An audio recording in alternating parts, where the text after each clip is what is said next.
like to apologise for the late arrival of episode 275. This was due to a shortage of drivers in Nottingham. You didn't tell me you were going to say that. Hello everybody, welcome to episode 275 of the CRICKETher Weekly. As Sid alludes to there, we're brought to you a bit later today because we've been travelling back from our epic adventure at Trent Bridge yesterday for the first T20 international between England and India, which we shall come to in a minute.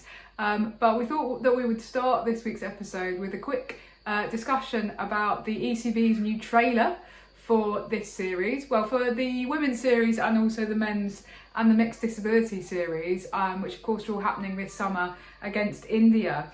So the trailer was directed by the award-winning director Gurinder Chadha, who was also of course the director of Bend It Like Beckham, which for any older or younger viewers was a very iconic film in the early noughties. One of my all-time favourite films of all time, Raph. You and Tammy Beaumont. Yeah. So it's kind of if you haven't seen it, then If you haven't seen it, it's a great film. No, I was talking about the trailer. Oh, Although, you know, Jonathan Rhys-Meyers in that just he made my heart throb. Anyway, we seem to have gone off the subject here. You might feel similarly about Danny Wyatt, Hodge, or Heather Knight, or Lauren Filer, in which case this new trailer is right up your street. It's kind of exploring the England-India rivalry historically, but also sort of bringing it back up to date. I asked Tammy Beaumont about it this week in a presser, and she said, you know, yeah, it's one of my favourite films. I watched it so much that the DVD scratched. Again, for younger viewers, DVDs are the things that we used to have to put into the TV in order to watch movies. They're like a record player, but for movies. They won't know what that is, will they? Anyway, it's slightly unfortunate that the trailer ends with a kind of whack it like Wyatt Hodge tagline, because if you were whacking it like Wyatt Hodge now, then you wouldn't be scoring very many runs, certainly at international level. Well, at least in the third match and third duck in a row, but at least this time she actually got the bat to it, and she lasted 3 balls this time as well, so she didn't get bowled first ball duck. So I think that's progress. Okay, I still don't know that anyone would want to be whacking it like Wyatt Hodge right now. But anyway, let's come back to that later. Let's reflect on the Sid, what did you make of this trailer? There's a kind of slightly odd bit, isn't there, with the involving Danny Wyatt Hodge and a samosa. There is. That sounds way more. You made it sound way more dodgy. I didn't mean to. Okay, it's a man-cadding incident with a samosa. She tries to man-cad a samosa or something. I think that, yeah. I mean, I appreciate that. I know that people at the ECB have put a lot of love and effort and time and money into this trailer, and that they work really hard, and that they're very proud of it. I'm a bit confused by it. First of all, the 3 teams motif is never really explained. It's quite obvious when you watch, obviously, you know, there's the England women's team and there's the England men's team, but it wasn't really clear what the third team is. They never mention the fact that the third team is the disability 11. Obviously, there are some shots of the disability 11 playing, but as someone that doesn't follow the men's game really closely, I wasn't actually clear that I didn't spot that they weren't like just players from the men's team. Male players, So, you know, that's one thing. The other weird thing is actually they've got them at the 3 teams thing. There's actually 4 series going on at the moment. Did anybody know this? No, well, it's funny that, because there's actually an under-19 men's series going on. So why didn't they do 4 teams? Well, I'm guessing that's because there have been awkward questions about why there isn't an under-19 women's series going on. So that's odd as well. The second thing is that the key thing, that twice in this trailer, the thing lasts 2.5 minutes, and twice they're showing the man-cad. And they're showing it in both lights. Are kind of slightly negative, as if that. So first of all, they show the man-cad, you know, in kind of real time. It's actually slow motion. They show Dipti doing it, and then the only reaction to that man-cad is not in India winning the game and winning the series. It's Freya Davis looking sad, and you know, then you get Nessa Hussain's voice coming over on the commentary going, well, it's in the laws, as if like it's in the laws, but an unwritten but it was not a good thing to do. Yeah. So it was a very like English-centric view of the mancad, that the mancad was all bad and it was unsporting. And then they, as I say, they dredge up the mancad again, and Danny Wyatt Hodge does this thing where she mancads a samosa, which is just kind of quite odd. Can I just say, I have to watch it like 2 or 3 times before I understood that what was going on. Because they tried to make it unspoken as if that makes it better somehow. Yeah, and the sort of point is that somehow that, you know, she mancads the samosa and therefore she gets to keep the samosa herself and she doesn't have to give it to somebody else or share it. Which again sort of suggests that the mancad is sort of sneaky and underhand and, you know, perhaps a little bit cheeky, but not something that you should really do.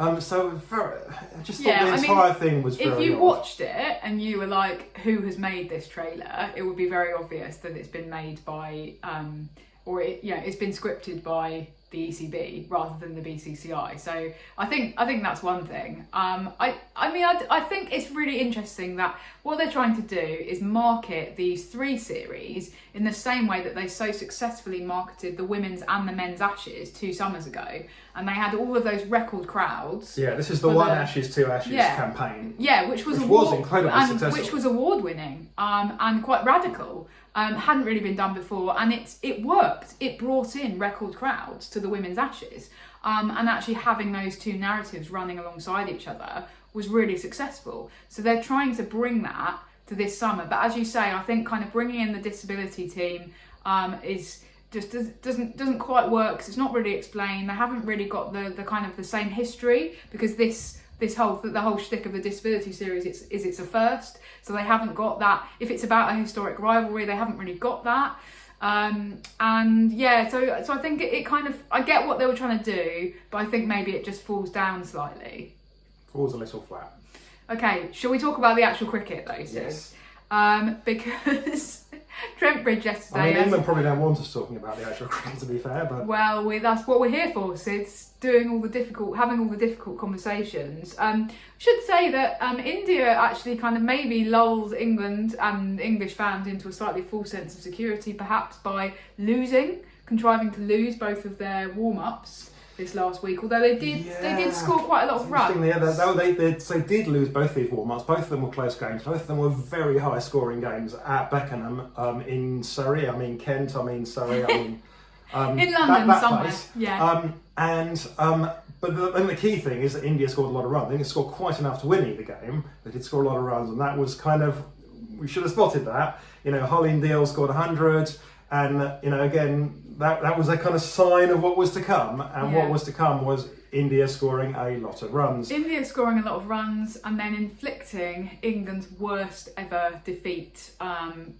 Worst ever defeat in terms of runs. I think it was 97 runs was the margin of victory. But probably fair to say their worst ever defeat overall. In 97 runs feels like worse than even losing by 10 wickets. And England were, so badly second best. I mean, Natsima Brunt did her best, and she scored some runs, but nobody else scored any runs. It was a total lone hand. I mean, the next highest run scorer was a bowler, Emala, scoring 12. It was all of the old problems. They haven't gone anywhere. And if anyone had watched the West Indies series and thought they had, then this was a huge wake-up call, right? Yeah, and we had dropping catches, misfields, just their general inability to take wickets against quality batting, and then batting in, as you said in your report, it's the return of JonBall, but also JonBall never kind of went anywhere, because that is now sort of ingrained in a lot of those players' psyches. Particularly somebody like Alice Capsey, who's had all of her formative years of cricket under John Lewis. His kind of, nearly 3 years as tenure as head coach are going to die hard, and it's potentially, a little bit naive of anybody, including ourselves, to kind of believe any of the hype and the hyperbole around that West Indies series, because Lottie cannot fix things in 3 months. Yeah, and we had an England captain coming out after the game and going, Yeah. oh well, we just kind of failed to execute our plans a little bit, and maybe the bowlers just were slightly off their lengths, and batting wise we just weren't quite there. It's like, no, you weren't. It wasn't that you weren't quite there. You were really miles quite. away. It really was. I mean, whether England overall, I mean, there was some bad bowling, but I think that, you have to give massive credit to the way the Indians played as well. That, Smriti played one of the best innings of her life. Harleen played really well. Dipti added something at the end as well. All those players, made their contributions. India were good. There's no doubt about that. But the trouble is that this is the problem with England, is that they come up against someone that's good and they completely crumble. And maybe to a certain extent it doesn't matter. But this is a lowish profile series. It's low stakes. This is not a World Cup. This is not a World Cup. Basically a meaningless bilateral series. That's actually worse, right? We see why, as the meme goes, you see why that's worse? Because it is a fairly low stakes, and they still completely crumbled under pressure. And that's exactly the same old England problems. And what concerns me is that, Charlotte Edwards appeared to appreciate that this was more of a long-term project. That, that it would take a lot of work and a lot of effort and a lot of time to kind of put together an England team that kind of fixed where we were. And then she came in, and then she was starting to go, oh yeah, I think that we can go and win the World Cup in India. We can win the T20 World Cup in England. It's just like, we need a few little tweaks, a bit of a change in mindset. And it's like, well, I'm not convinced it is a change in mindset. That there was some poor decision making yesterday, and individually you can see a lot of those things. How they panned out. Amy Jones, and I don't know what to make of the thing with Amy Jones, really, because she remains such a great keeper, and we know she's got so much potential with the bat. But the ball went past her, and I think it was Sneh Rana was bowling, wasn't it? The ball, and she bowled past her, and Amy just gave up. And behind the stumps, Risha utterly fumbled it, and there would have actually easily been time for Amy to have got back, but she'd given up. She was already heading back to the dressing room that's mentally. Explained, in my view, that's explained by the fact that Amy Jones expects other keepers to be as competent a keeper as she is. So of course she'd give up, because she would never have fumbled it the way that Risha did. Yeah, that's fair. And Alice Capsey, she was dealt a tough hand yesterday, I think. She's coming in, 5, was it? She came in yesterday? 5, 6. She's coming in late middle order, which is not where she should be coming in. She should be coming in at 3. I can understand why you go, okay, well, actually, Nat Siver, we want to make the most of her situation, so we're actually going to play Nat at 3 because she is one of the top batters in the world, and therefore she faces the most balls. Okay, right. Well, but surely at least you play Alice Capsey at 4, above Tammy Beaumont, because what you're doing is you're putting Alice Capsey into a hole where she just doesn't fit as a peg. And then with the ball as well, I mean, she was pretty bad with the ball, to be honest. And Charlie Dean, looking on yesterday from the bench, would have been thinking, I could have bowled a lot better than that, and I could also have spooned an easy catch for a 4-ball 3 or whatever it was. Yes, Alice Capsey was played a difficult hand with the ball, because I'm just not sure that she is at that point where she is a frontline bowler. But England are desperately flailing around trying to find an all-rounder at the moment, because the problem is they don't really have an all-rounder, because Nat's not an all-rounder because she's not bowling, and there's nobody else. Everyone they've tried, they've tried Freya Kemp, who we'll come back to in a minute, but she's not really seriously bowling now because they broke her. They pulled in Paige Schofield, but Paige Schofield actually is not really bowling at the moment because she's got injury issues. Yeah. So, and I still think that to some extent the answer to that is Charlie Dean, but you've then got to have the faith in her as a batter and actually be prepared to bat her at 5 or 6. Yeah, and I can understand again why they don't, because they don't feel that she's got the kind of the heft to be batting higher up the order, because she's never going to be the player that hits you 40 off 20 balls, which the is what trouble they really is, want. at the moment, they don't have the heft and they don't have the stickability. Yeah. So they don't have either of those. They didn't even they could have let's say they'd got to 140, 150 within the 20 overs, but they still had that they hadn't been bowled out. But actually it's worse than that, because it was just a complete capitulation. Yep. And we need to talk about Eccleston as well, don't we? Because she was Yeah. back. She's walked straight back into the 11 as we kind of suspected she would from what Lottie had said to us at the end of the last series. I wasn't at all surprised to see her play. No. There were a few people who were kind of saying, "Oh, I think maybe she's been picked because they want to get her back into the fold, but she's not going to walk back into the team because that would just be wrong." Well, she has walked back into the team, and it was she any good?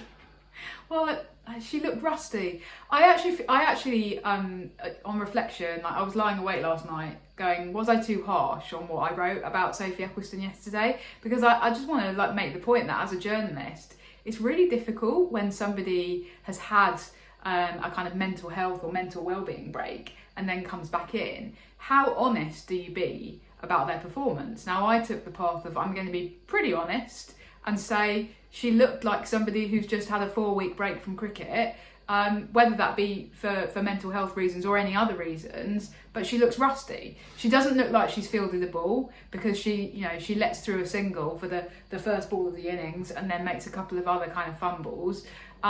She then kind of comes on to bowl and she's obviously rusty, and she then gets whacked for 2 huge sixes, admittedly by somebody who's already in great form and looking like, looking as sparkling as Smriti Mandhana did yesterday. But even so, you then go for 19 runs, and then Nat Sciver-Brunt says it all. She bowled her for 3 overs, not 4, so she didn't bowl her full allocation. First time in nearly a year that Sophie Eccleston hasn't bowled her full allocation of overs, and the last time she didn't bowl them was actually only really because Charlie Dean had a fantastic game, and Charlie Dean bowled an extra over when probably Eccleston would have been expected to have bowled it. So that was almost, she didn't get her allocation for positive reasons. Here it was for negative reasons. So I guess it's kind of, and people might be watching this and will have all kinds of views on this, and we're keen to hear them, but there aren't really rules on this as a journalist. Like we're making up our own rules. Should I be as honest with somebody who's just had a break for mental health, or about somebody as I would be about somebody who hasn't had any break? Like, do I just write it as it is, which is kind of my approach at the moment? But is that mean? Is that too harsh? Are we expecting too much of Eccleston to come back into the side and suddenly be brilliant when she hasn't played any cricket for a month? Yeah, no, and I actually understand, because I had a sort of slightly similar incident myself, because I wrote, about Amy Jones. I wrote pretty much what I just said, that, that she, kind of given her wicket away a little bit. And then I walked out of the press box having written that, and who do I run into in the corridor, in the pavilion, but Amy Jones. And, we had a long time to look at each other. We were opposite ends of the corridor. We were both walking in opposite directions. So there were several seconds. Yeah. And I just said, "Hey, Amy," and she said, "Hey," back. And, that was that. But she looked pretty dejected, and I felt a bit bad, because I was like, well, I like Amy Jones. She seems to be a nice person. She's obviously, much loved by the people around her. She's not someone that puts herself out there a lot, but, I think that I feel bad about it. But on the other hand, we have to tell the truth, and we have to tell it as we see it. We can't just be those cheerleaders. And I think that Lottie needs to actually tell the truth and tell it like it is, and not kind of come out and say, oh, we just need a few tweaks here and there. Actually, if they are going to perform acceptably in the Home World Cup next year, potentially win it, but actually, just get to the final. Because that's how you build a legacy from a Home World Cup. Then there needs to be honesty, and there needs to be honesty within the dressing room. But I think that also needs to reflect outwards a bit, actually. And okay, we don't know what's going to happen in the next 4 T20s, but if England can kind of go from the way they're performing against West Indies to the way they performed against India yesterday, that can happen at any moment. And there's still obviously a lot of fragility there, I think, mentally, and with things like approaches to shot selection and stuff like that. And Lottie needs to seriously reevaluate that. I mean, I just want to mention quickly Danny Wyatt Hodge. She's going out and smashing it for Surrey. She's the leading run scorer in the Blast.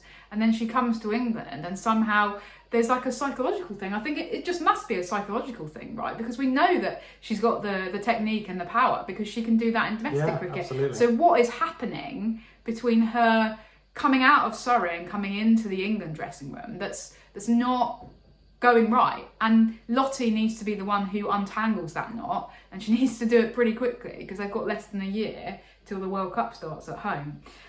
Anyway, let's see what happens ahead of the next T20 at Bristol, Sid.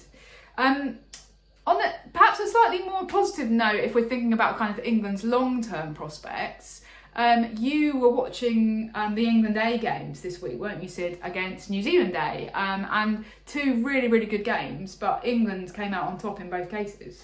Yeah, I mean, as we've said last week, New Zealand have put out a very strong A side. There's lots and lots of caps in that team. England have put out, more of a developmental side. You've got Freya Kemp that's played a reasonable number of internationals, but still not that many. Yeah. But mostly, England's side is a young side that are the future. And they've come out on top in both those games. So the first game, these are both one-day games. There's another one-day game going on right now. First game, England put on a load of runs. Grace Scrivens played the anchor role, scored 84. And then Freya Kemp came in later and hit a load of quick runs, which got England up to a very decent total, which New Zealand couldn't quite overhaul. The second game, Scriv didn't make runs that time, but other people did. And again, they put on a decent total. New Zealand were very they looked at one point as if they were going to, it's like their win predictor thing looked high and then it looked low and then it rose up again. Flora Devonshire played a fantastic innings. And they were really close, and they needed four off 11 balls they needed, but they only had one wicket in hand, and Flora Devonshire went for a suicidal two. The two was suicidal. The single was easy, but you can see why she didn't want to go for the single because that would have exposed their number 11. So she went for the second when it was completely unnecessary, got herself run out, and England won the game by the squeakiest of margins. Big learnings for Flora Devonshire there, but that's what these games are about. And there's been some other positive performances. One thing I want to draw a little bit of light on there is, I would be overly negative again, but I was really surprised. The thing that really surprised me was Davina Perrin's performance. Why? Because she looked really overawed by the situation. And this is a player that's now been a professional cricketer for the best part of 4 years. She's played in the 100 against big crowds, big noisy drinking crowds on a Saturday afternoon at Edgbaston, one of the most intimidating venues that there is. But she came out in that A game when there were no spectators, but suddenly she had an England shirt on, and she just looked really nervous and went into her shell. And it's just I was very surprised by that because I thought that she was a player who had that that kind of bullish inner confidence. And she would go out there and own that, and she didn't. Maybe she was just having an off day. Yeah, and I guess that that's what these games are about. These games are about kind of putting you in a different situation and going, how do you react to that? And that she will definitely have better days, but I hope she doesn't have too many worse ones because she was quite poor. Is there anyone from those games? Some positives though. Is there anyone from those games who you think England should be looking at for the ODI series against India? I mean, Scriv, but. What a predictable answer, Sid. I mean, Charis Pavely was decent. She got a big score in the second game. She got 74, I think, 70 something. And she also bowled a few overs and was. She only bowled a few overs, but she was actually pretty good. And I was impressed. I was kind of slightly thinking, well, maybe she should have bowled a little bit more. Maybe I should be having words with the captain. I don't know about the captaincy strategy there. Well, you've got her on direct dial, have you? Yeah, I mean. Whether that's going to change anything, but I think she was decent. Okay. And if you're going to bring in somebody, and it's not going to, I'd still, if you're going to bring anybody, I'd bring in Scrivens still. But if you're going to bring in somebody that's not, then she played better than Capsey did. She bowled better than Capsey did, and she clearly batted a lot better than Capsey did. Okay, interesting. Let's continue that conversation about captaincy on a slightly different but related subject, because there's been two big announcements about captaincy in the 100 this year over the last few days. Now, the first announcement came because we knew that Heather Knight would not be able to play in the 100 because of injury, so London Spirit needed to name a replacement captain, and they named Charlie Dean. Surprise! Now, just to kind of make it clear, though, Heather Knight is going to have a kind of ongoing role at London Spirit. So the press release said that she'll stay with the team in a coaching and mentoring role throughout the tournament.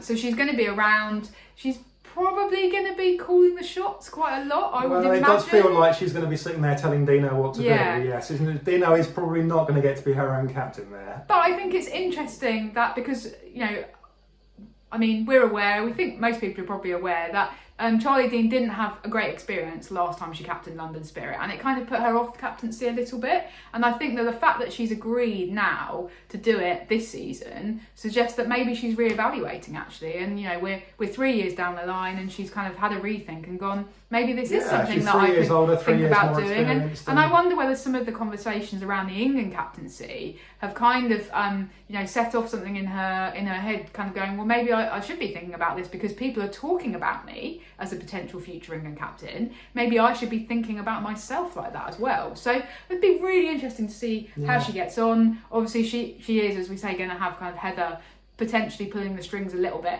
behind the scenes. And fundamentally, the problem remains she's a potential England captain that at the moment can't get in the T20 team. Yeah, fair point, Sid. The more interesting captaincy conversation is actually surrounding Nat Silver-Brunt, who has come out and said that she is not going to captain the Trent Rockets. Now, she said some fascinating things about why, though, didn't she? So what did she say to you, Raph? Yeah, I mean, it's very clear that the impetus for this has come from her, that she's made the decision, and what she said at the press conference yesterday after the England game was, I wanted a chance in the summer to play a bit of cricket and not have to think too much about the game and get some mental space. So effectively, what she's saying is, I don't really enjoy captaincy. I find it really draining. It doesn't come very naturally to me, and I actually prefer playing cricket when I don't have to be captain. Now, is that really something that we want the England captain to be carrying around with her? It's like, no, Nat, you're saying the quiet bit out loud again. But it is basically reinforcing everything that we said about how she didn't really want to be England captain. It isn't particularly something that she wants to be doing. She doesn't relish. I mean, can you imagine Grace Scrivens ever coming out and going, "Yeah, I didn't really want to be, Sunrisers and Essex captain. I just did it because that people kept asking." Somebody asked me to do it, and they kind of hinted that there was no like, "I love captaincy." Yeah. She'll be like, "I flipping love captaincy. I love the responsibility. I love making the decisions." And Heather as well. Yeah. Heather loved it. Yeah. She didn't like the off-field bits much, she didn't but like on the field, stuff. she loved being the one in charge. She loved making the decisions. She loved the strategy. All of that stuff. I mean, the other thing I would say is how many other international captains in their home franchise tournament have turned down the chance to captain. That just doesn't happen, does it? I can't think of any other examples. Yeah. I know that Heather, for example, has gone out to WBBL and not been the captain because she's just the overseas, and there's an Australian who wants to captain. That's completely different. We're talking about like your signature tournament at home, and you're going, no, I'm having none of it. I just want to have a rest. And I just think, So the $64,000 question then, Raph, is who is going to be Trent Rockets captain? Can't think of anybody else in that team, Sid, who could potentially be a captain. I've been scratching my head for hours about this. I just can't think of anybody. Can you think of anybody? I mean, it's going to be Kirsty Gordon, isn't it? Because actually, Sorry. Yeah, because what's going to happen is they're going to go, well, we have a kind of degree of loyalty to our county captain, and she's the right person. We know her, we trust her. We're going to go forward with her because it's the easy option for us locally. In a different environment, England would have leaned on them and it would have been Scriv. But that's not going to happen now. England don't have much lean when it comes to the 100 anymore. No. It will be what not decide they want to do, and they'll be going, well, obviously it's going to be our county captain that will do it. So I'm fully expecting it to be Kirsty Gordon. Okay, fair enough. We'll see. Scriv misses out. I suspect. All right. Well, thanks for tuning in. Let's go and have a rest now, Sue, because it's been a bit of a mad 24 hours for us and England and India as well. Congratulations again to Smriti Mandhana. What a fantastic innings. And let's see what comes next in the England v India series. Bye for now. Bye.